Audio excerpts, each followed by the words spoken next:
Your settings before you even go to this section. I'm going to do based on...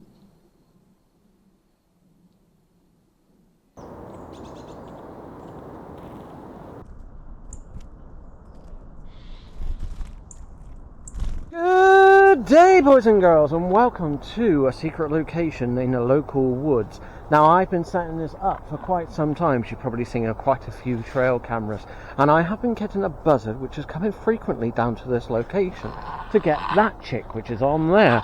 Now, we have come down here on a Thursday morning, a very cold Thursday morning, and I have got Dora with me. She has got a hot water bottle which I'm just keeping warm for me. And we're not only going to capture it, we're going to capture it with that camera down there, that camera there, that camera there, which is a 360 camera, which is Dora's walking by, that Z8 over there, and this camera here, which is a V70, is the very first camera I set up. Dora, you can't eat that. You had your breakfast. Not only are we going to be trying to record it, we're also going to try and automate it. Over that way, you'll see I've had a hide up there for about 3 weeks now. So we can hide in there, and obviously I'm in my camo, and we're going to set the GoPros up as trail cam modes. Basically, when there's a change in the scene, the GoPros will start recording like the trail cam will. And we're also going to be setting up the Z8 to record the scene automatically, and I'm going to show you how to do that using a bit of a kit which is on there, and you'll see on the mobile, hello, that you can see the back of the screen so you can see what I can see, and we can learn together. I have been testing this for quite some time. Now, for the GoPros, I use a piece of software which is the QR code software, and you need to give the firmware update to GoPros 12 and whatever GoPro you've got to accept GoPro Labs function. Once you've done that, you can do various different settings on here, which I'm not going to go into too much, but as you can see, I've got this set up on motion detect, start sensitivity 5, stop sensitivity 5, and it will hold for 20 seconds if it spots anything moving during the recording, which is pretty good. I wish the trail cam done that, and I wish the Z8 done that, but as far as I'm aware they don't do it at the moment. I'm running firmware 3.10 on the Z8. All you need to do with the GoPros is get the QR code, stick it, make sure the camera's on, make sure the GoPro's on, that will help, and stick the and there you go. That is now doing trail cam, and that is probably facing the wrong way for what I want. Maybe. Yeah, let's go for about there. And let's get the other one going. Okay. Now I have got a chick on there, and I've got a chick on there, so the idea is the buzzard will sit on there, grab that chick, eat that chick, and go down here. He's been frequently going down to these areas here to feed, so we're hoping to capture that, and there's the chick's there just to encourage him to go there. Right, let's go and get the Z8 sorted.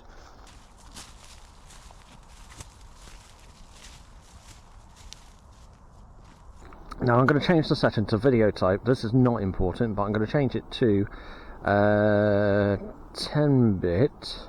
Yeah, I'm going to do 10-bit because I've only got a 512 card. I'm going to change that to 8K, or should we do 4K 60? No, let's do 4K 120. The first thing you do want to do is, if you go to menu, go to settings, and go to your focus settings. For me, it's based on the video because we're going to do video instead of photos. I recommend having the AF speed down low, so -3.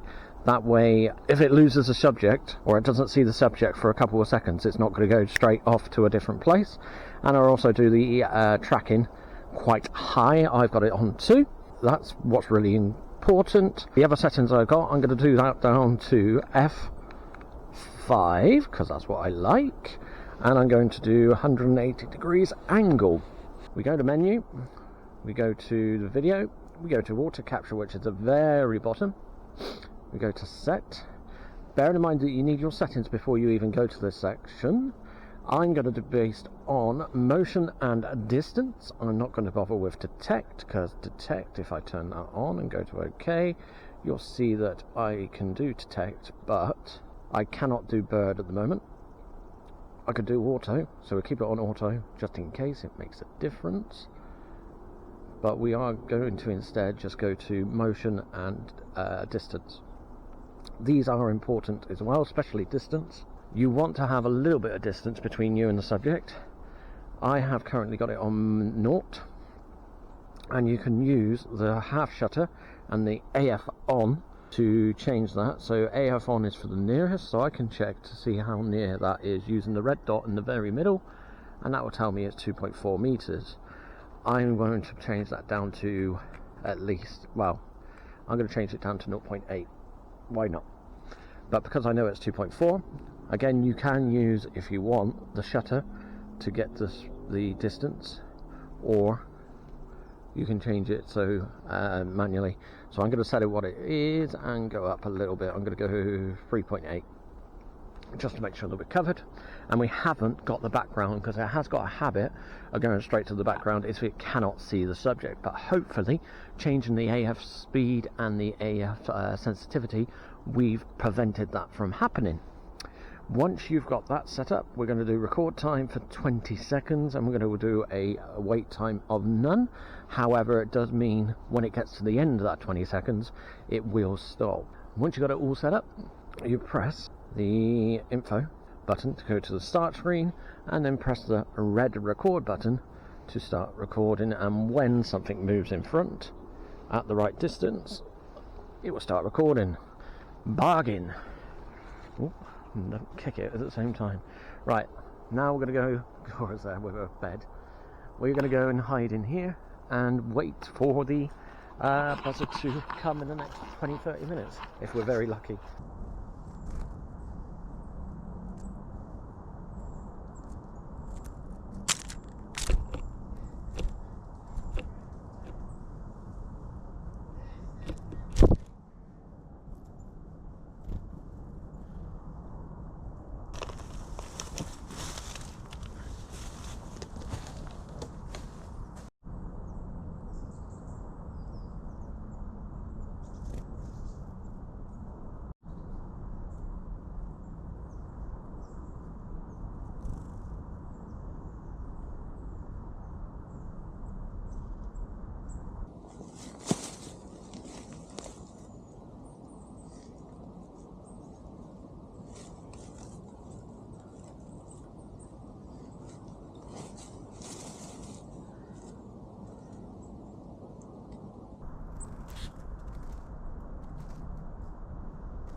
I put the feeder there like that, and they see the feeder, maybe they'll get the clue that there's food.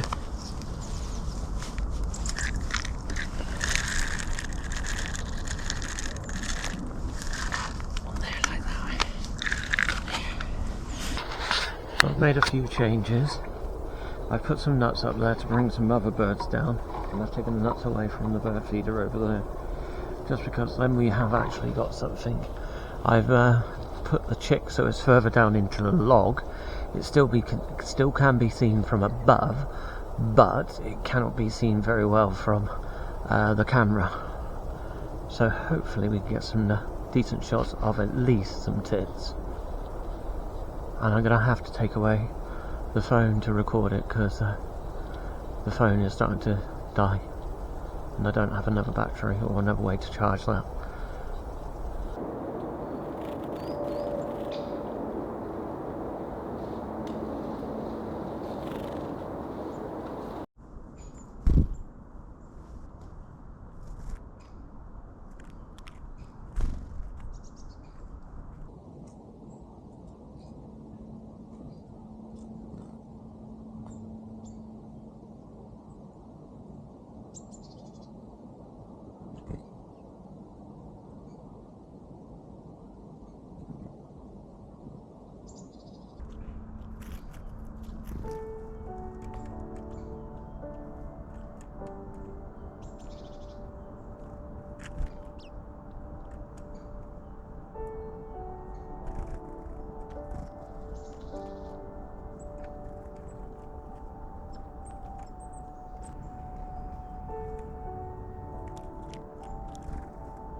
this content earns your subscription.